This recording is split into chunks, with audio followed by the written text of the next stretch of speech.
Hello जी। तो आज के दूसरे वीडियो में हम एक और दूसरी एफएमसीजी कंपनी के बारे में बात कर लेते हैं। और हमने अभी थोड़ी देर पहले बात करी थी एचयूएल के बारे में, हिंदुस्तान यूनिलीवर, है ना। उसका मार्केट कैप तो बहुत ही बड़ा था। अब ये एक एक काफी छोटा प्लेयर है, काफी छोटा प्लेयर है। कंपनी का नाम है बिकाजी फूड्स, और अगर मैं मार्केट कैप की बात करूं तो 18,000 करोड़, 18,000 करोड़ का इसका मार्केट कैप है ना। अब ये क्या करती है, ये भी मतलब राजस्थान से स्टार्ट हुआ हुआ एक एक ब्रांड है जो ये नमकीन और स्नैक्स वगैरह बनाता है। आपने इनके बहुत सारे पैकेज स्वीट देखे होंगे कि भाई रसगुल्ले का जो टिन टिन के कैन में रसगुल्ला पैक्ड आता है, वो हो गया, समोसा हो गया, कचौड़ी हो गया, नमकीन हो गया, भुजिया हो गया, है ना। ये सारी चीजों में ये लोग डील करते हैं, है ना। तो वहां पर हमने देखा था बहुत बहुत तेजी से 2% की ग्रोथ आई थी एचयूएल में। अब यहाँ देख लेते हैं क्या हो रहा है ना। यहाँ पर हमें देखने को मिलता है कि अच्छा अच्छा अच्छा हमारे रेवेन्यू ग्रोथ आया, 18.7% के आसपास का रेवेन्यू ग्रोथ है। अगर मैं वही वॉल्यूम ग्रोथ की बात करूं तो 16.2% के आसपास का वॉल्यूम ग्रोथ है। तो मतलब एचयूएल से 8 गुना ज्यादा वॉल्यूम ग्रोथ है यहाँ पर, है ना। तो मतलब ये यहाँ पर कम से कम डिसेंट ग्रोथ तो आ रहा है। ऐसा तो नहीं कह रहे कि हमारी जो इकोनॉमी ग्रो कर रही है 8% पे, वहां पर मैं 2% का ग्रोथ लेके आ रहा हूँ, है ना। तो यहाँ पर ग्रोथ तो कम से कम अच्छा आ रहा है ना। तो हमने देखा कि टॉप लाइन बढ़ी हमारी 18.7% से, और वॉल्यूम ग्रोथ आया है 16.2% से, है ना। वहीं मैं बात करूं पैट की, तो पैट बढ़ गया 40% से on a Y Y level, है ना। अब इनकी अगर हम बात करें तो कुछ चार अभी मेजर प्लांट्स हैं। इन्होंने पीएलआई स्कीम के अंडर और भी प्लांट सैंक्शन करे हैं जो रेडी भी हो गए हैं, है ना। अभी इनका एक पटना वाला प्लांट रेडी हो गया है, एक कोल्ड स्टोरेज फैसिलिटी भी रेडी हो गई है, एक रायपुर वाला प्लांट भी रेडी हो गया है, और ये सारा पीएलआई स्कीम के अंडर हो रहा है। तो गवर्नमेंट से इंसेंटिव भी मिल रहा है ना। मगर अभी तक इनके जो मेन चार प्लांट थे उनकी बात करें तो एक तो था बीकानेर राजस्थान में, एक गुवाहाटी असम में, एक कर्नाटका में था टुमकुर में, और एक कोलकाता में था वेस्ट बंगाल में। अब देखो क्या हुआ, इनका इनका एचयूएल की तरह नहीं है कि ये किसी एक थर्ड पार्टी वेंडर को पकड़ते हैं और कहते हैं कि हमारा प्रोडक्ट बनाओ, हमारे नाम का ठप्पा लगाओ और हमें दे दो, हम फिर आगे इसको डिस्ट्रीब्यूट कर देंगे। इनका इनका ऐसा काम नहीं है। ये क्या करते हैं, अपनी ही फैक्ट्री में अपना ही सामान बनाते हैं, अपना सामान बना के फिर डिस्ट्रीब्यूट करते हैं। तो अगर आप एफएमसीजी के बिजनेस में हो तो है तो एंड ऑफ द डे तो है तो एक डिस्ट्रीब्यूशन का खेल, बट यहाँ पर ये मैन्युफैक्चर भी खुद कर रहे हैं, क्वालिटी कंट्रोल भी खुद कर रहे हैं, तो सारी चीजें इनकी खुद की हैं।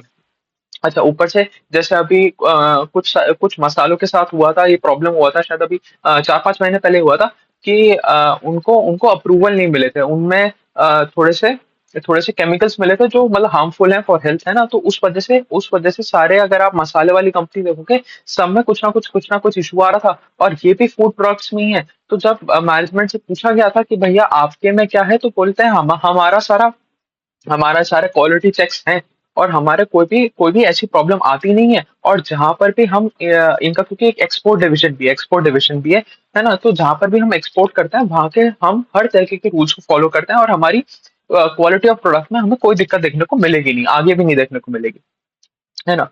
तो हमने समझ लिया कि इनके चार प्लांट्स हैं। और हाँ, जब जब हमारा डिस्ट्रीब्यूशन का बिजनेस होता है तो हमारी लॉजिस्टिक कॉस्ट भी होती है कि आपने यहाँ यहाँ राजस्थान में बीकानेर में एक नमकीन बनाई और आपको उसको डिलीवर करना है केरला में, तो आपकी लॉजिस्टिक कॉस्ट भी बहुत ज्यादा आ जाएगी, है ना। तो वहां का जो लोकल प्लेयर है उससे आपको compete करना मुश्किल हो जाएगा। तो इन्होंने ऐसे इंडिया के चारों चारों पोर्शन में अपने अपने एक एक प्लांट सेटअप कर रखा है जो पूरे इंडिया को कैटर करता है। अब जैसे जो वेस्ट बंगाल गुवाहाटी वाला जो प्लांट है, वो थोड़ा सा eastern side of the country को कैटर कर लेगा। राजस्थान वाला वेस्टर्न नॉर्थ वेस्टर्न साइड को कैटर कर लेगा। जो हमारा कर्नाटका वाला है वो साउथ इंडिया को कैटर कर लेगा। ऐसे इन्होंने डिवीजन बना रखे हैं जिसकी वजह से इनको लॉजिस्टिक में हेल्प मिलती है ना। अगर मैं इनकी डायरेक्ट रीच की बात करूं तो डायरेक्ट रीच तो इनकी 67% से बढ़ गई है वाई वाई लेवल पे, और 8.2% बढ़ गई है क्वार्टर ऑन क्वार्टर लेवल पे। और करीबन करीबन जहां तक मेरे को याद आ रहा है, इनके करीबन 3 लाख के आसपास इनके डायरेक्ट टच पॉइंट्स हो गए। हाँ, तो एग्जैक्ट नंबर बताएं तो 2,72,000 डायरेक्ट डायरेक्ट टच पॉइंट्स हो गए, जो जिसपे ये डायरेक्ट अपने प्रोडक्ट्स बेच रहे हैं, है ना। अगर अब इनके सेगमेंट्स की बात कर लें कि किस किस तरीके का प्रोडक्ट बना बना के बेचते हैं, तो हम इनको चार मेन सेगमेंट्स में डिवाइड कर सकते हैं। एक तो है इनका एथनिक स्नैक, जो सबसे बड़ा सेगमेंट है, 75% ऑफ द सेल यहीं से आता है। तो अगर 100 रुपए का सेल आ रहा है तो 75 रुपीज तो सिर्फ एथनिक स्नैक से ही आ गया, है ना। फिर 8% आता है पैकेज स्वीट से, 10% आता है कुछ वेस्टर्न स्नैक्स से, और रिमेनिंग जो 7-8% का शेयर है वो आता है इनके पापड़ वाले बिजनेस से। आपने वो एड देखा होगा पापड़ का। तो अच्छा, एक और चीज, इन्होंने इन्होंने अपनी एडवर्टाइजिंग में भी बहुत खर्चा किया। जैसे इन्होंने अभी अपना ब्रांड एम्बेसडर बनाया था अमिताभ बच्चन को, तो आप देख रहे होगे जैसे बिकाजी के बहुत सारे एड्स अमिताभ बच्चन कर रहे हैं, चाहे वो पापड़ का हो गया, भुजिया का हो गया, नमकीन का हो गया, बाकी सारी चीजों का हो गया। तो उससे उससे ब्रांड प्रेजेंस बढ़ता है, और इनको ज्यादा ब्रांडिंग की वजह से ज्यादा जो लाइमलाइट में आता है ब्रांड, और उसकी वजह से इनकी सेल्स बूस्ट होती है, क्योंकि है तो फाइनली डिस्ट्रीब्यूशन का बिजनेस। अब आप कंज्यूमर के दिमाग में जितनी ज्यादा जगह बनाओगे, जितना ज्यादा कंज्यूमर को आपका ब्रांड याद रहेगा, आपके ब्रांड ब्रांड से वो रेजोनेट कर पाएगा, उतना ज्यादा आपका वो प्रोडक्ट को प्रेफर करेगा किसी दूसरे प्रोडक्ट के ऊपर, है ना? क्योंकि भाई ऐसी बात तो है नहीं ना कि आप बाजार में गए और आप चार ब्रांड की सेम सेम आलू भुजिया उठा के ले आए। आपको आलू भुजिया का अगर घर में एक पैकेट चाहिए, तो अगर चार ब्रांड है तो चार में से एक ही का प्रोडक्ट बिकेगा ना। तो जिसको आप ज्यादा देखोगे, जिसके आपको दिमाग में ज्यादा रिमेम्बरेंस रहेगी, जो जिसको आप याद करोगे कि हाँ अमिताभ बच्चन ने इसका ऐड किया था, इसका मैंने ऐड देखा था, तो उतनी ज्यादा आपकी उतना उतना ज्यादा आपके चांसेस बढ़ेंगे आपका वो वाला प्रोडक्ट खरीदने के लिए, जिसकी अच्छी ब्रांडिंग होगी, है ना? तो ये चीज हमने समझी। अब हम देख लेते हैं कि सेगमेंट वाइज कितनी कितनी ग्रोथ आई। तो जो सबसे बड़ा सेगमेंट है उसी से स्टार्ट कर लेते हैं। एथनिक स्नैक का सेगमेंट है 75% का, और उसमें ग्रोथ आया 16% का। अब ये सारे हम वाई वाई लेवल पे बात कर रहे हैं, है ना? तो 16% का ग्रोथ आया। वहीं पैकेज स्वीट्स की बात करें तो 12.5% का ग्रोथ आया। वेस्टर्न स्नैक में 26% का ग्रोथ आया, और पापड़ में 14% का ग्रोथ आया, है ना? अच्छा, अब एक और चीज थोड़ी सी बात कर लेते हैं, है ना? अब इन्होंने इन्होंने केपेक्स तो कर ही रखा था, वो पीएलआई स्कीम के अंडर था। उसकी वजह से इन्होंने लास्ट क्वार्टर में अपनी जो थोड़ी सी पीएलआई इनकम अपने दिखाई थी, मतलब FY 22, 23, 24 की। तो इसकी वजह से इनके ग्रॉस मार्जिन ज्यादा दिख रहे थे, इनका रेवेन्यू ज्यादा दिख रहा था। अगर हम क्वार्टर क्वार्टर लेवल पे कंपेयर करने जाएंगे, तो यहाँ पर सारी चीजें डिग्रू हुई भी दिखेंगी, कि हमें दिखेगा रेवेन्यू कम है, पैट कम है, ग्रॉस मार्जिन कम है। तो ये सारी चीजों से ये समझने की बात है कि वहां पर हमें वो पीएलआई स्कीम का इंसेंटिव मिला था, एक अदर इनकम मिली थी, इसकी वजह से ये सारी चीजें हो रही हैं। अगर आप जाके देखोगे तो पिछले क्वार्टर में इनका ग्रॉस मार्जिन था 43% के आसपास का, बट जो एक्चुअल जो प्रोडक्ट पे ग्रॉस मार्जिन आया था ना, वो था 33% से भी थोड़ा सा कम ही था, 32 पॉइंट समथिंग था। उसमें ज्यादा घुसना नहीं है, बट हमें यही समझना है कि पिछले क्वार्टर में एक एक्सेप्शनल आइटम था, इसकी वजह से ये सारी चीजें बूस्टेड दिख रही हैं। अगर सिर्फ कोर सेगमेंट की बात करें कि ये जो आपने स्नैक्स है, जो आपका मेन बिजनेस है, जो पीएलआई इंसेंटिव मिला उसको छोड़ दें, तो जो आपका मेन बिजनेस है वो क्वार्टर ऑन क्वार्टर लेवल पे भी इंप्रूव भी किया है। जो सेल्स पे है, सेल्स भी इंप्रूव किए हैं। पिछली बार वॉल्यूम ग्रोथ भी शायद 12-13% के आसपास का ही था, जो अभी 16% के आसपास का वॉल्यूम ग्रोथ आया। तो आपका वॉल्यूम ग्रोथ भी ज्यादा है, आपका रेवेन्यू भी ज्यादा है, आपके मार्जिन भी इंक्रीज हुए हैं। अभी की अगर मैं मार्जिन की बात करूं तो 33.2% के आसपास की मार्जिन है। तो कुछ 20-30 बेसिस पॉइंट्स के से मार्जिन भी एक्सपैंड ही की।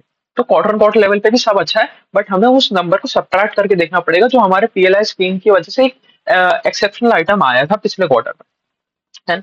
वो हमने बात कर ही ली है कि अब कंपनी कह रही है कि हमने अगले 2-3 साल का केपेक्स कर लिया है, अब हमें अगले 2-3 साल तक केपेक्स की जरूरत नहीं पड़ेगी। हमने एक प्लांट बिठा लिया पटना में, एक एक हमने रायपुर में प्लांट बिठा लिया है, एक हमने कोल्ड स्टोरेज फैसिलिटी बिठा ली है। तो अब हमें अगले 2-3 साल तक कोई एक्सपेंशन का तो हमें जरूरत पड़ेगा नहीं। अगर मैं बात करूं तो कंपनी ने डिविजन करके बताया हुआ है कि हम अपने अपने किस किस स्टेट्स में कितने कितनी परसेंट की ग्रोथ कर सकते हैं। अब जो इनके कोर स्टेट है जहां पर ये इनका पेनिट्रेशन ऑलरेडी है, अगर मैं राजस्थान से बात करूं तो राजस्थान से तो फॉर्म स्टार्ट ही हुआ है। तो राजस्थान में तो इनका सबसे ज्यादा पेनिट्रेशन है ना? तो इनको ये लोग बोलते हैं कोर स्टेट्स। तो अगर हम बात करें तो इनके अभी 3 कोर स्टेट्स हैं। एक कोर स्टेट हो गया राजस्थान जहां से स्टार्ट हुए हैं, एक हो गया बिहार, और एक हो गया बिहार, और एक हो गया हमारा असम। तो ये 3 कोर स्टेट्स हैं। तो इस पे जब आपका डिस्ट्रीब्यूशन नेटवर्क यहाँ पर बहुत ज्यादा स्ट्रांग है, आप ऑलरेडी यहाँ फैल चुके हो, तो यहाँ पर कंपैरेटिवली वॉल्यूम ग्रोथ थोड़ा सा कम आता है। अगर मैं बात करूं तो इनके कोर स्टेट्स में वॉल्यूम ग्रोथ आया 14.5% का, जो भी बहुत अच्छी बात है। But as compare to other states and focus states, है ना, इनका वॉल्यूम ग्रोथ थोड़ा सा कम आता है। दूसरा, इन्होंने एक सेगमेंट बांट रखा है फोकस्ड स्टेट्स का। फोकस स्टेट्स क्या है? जिसमें अभी अपना पेनिट्रेशन बढ़ाना चाह रहे हैं, और डीप जाना चाह रहे हैं, और ज्यादा टच पॉइंट्स खोलना चाह रहे हैं, और ज्यादा अपनी जो वॉल्यूम ग्रोथ है इन वाले स्टेट से लेके आना चाह रहे हैं। तो उन वाले स्टेट्स की अगर हम बात करें तो उनमें स्टेट्स आ जाते हैं जैसे दिल्ली हो गया, हरियाणा हो गया, पंजाब हो गया, कर्नाटका हो गया और तेलंगाना हो गया। इन सब स्टेट्स में अब ये लोग ज़्यादा से ज़्यादा फोकस करने की कोशिश करते हैं और मैनेजमेंट ने कहा था कि हम 25 से 30% की ग्रोथ फोकस स्टेट्स में लेके आएंगे। ओवरऑल ओवरऑल पोर्टफोलियो में नहीं, बट फोकस स्टेट्स में हम 25 से 30% की ग्रोथ लेके आएंगे। अब आप देखो, अब बाकी सारी एफएमसीजी कंपनी जो बोल रहे हैं लो सिंगल डिजिट ग्रोथ या हाई सिंगल डिजिट ग्रोथ, है ना? तो वही वही ये वाली कंपनी 25-30% अपने फोकस स्टेट्स में ग्रो करने का गाइडेंस दे रही है। ये तो बहुत ही अच्छी बात है। आगे चल के हम देखेंगे वो गाइडेंस फुलफिल नहीं हुआ, बट फिर भी हमें गाइडेंस देखने को तो मिला। अब वो हमें समझना पड़ेगा कि गाइडेंस फुलफिल क्यों नहीं हुआ। अभी मैनेजमेंट ने कॉन कॉल करी नहीं है। कॉन कॉल में मैनेजमेंट से पूछेंगे कि भैया आपके ये जो आपने फोकस स्टेट्स बोले थे उसमें आपने 25 से 30% का ग्रोथ बोला था, तो इस बार आप अचीव कर क्यों नहीं पाए? अगर मैं बात करूं करा कितना इन्होंने ग्रोथ, तो 16% का ग्रोथ आया है।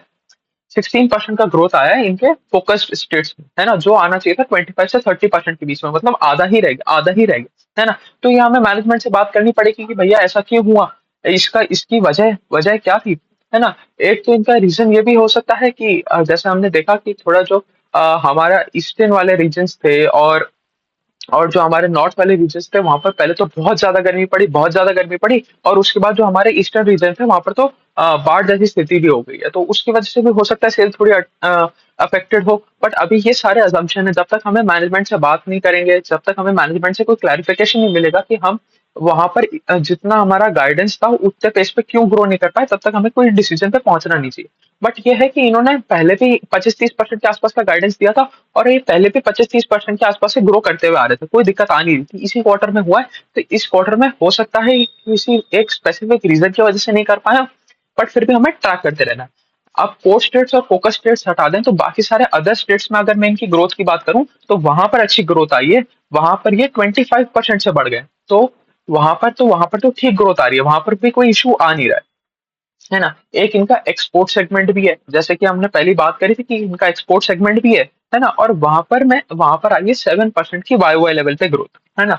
अच्छा, अब एक और चीज समझ लेते हैं। कंपनी कंपनी दो तरीके से अपने प्रोडक्ट को भी डिफरेंशिएट करती है। एक तो होता है इम्पल्सिव बाय और एक होता है फैमिली पैक। अब फैमिली पैक क्या हो गया? जो भी 10-15 रुपए से ऊपर का पैकेट हो गया ना, जो सपोज आपका 200 ग्राम का भुजिया का पैकेट है, आधा किलो का भुजिया का पैकेट है, 1 kg का भुजिया का पैकेट है, तो ये सारा हो गया फैमिली पैक।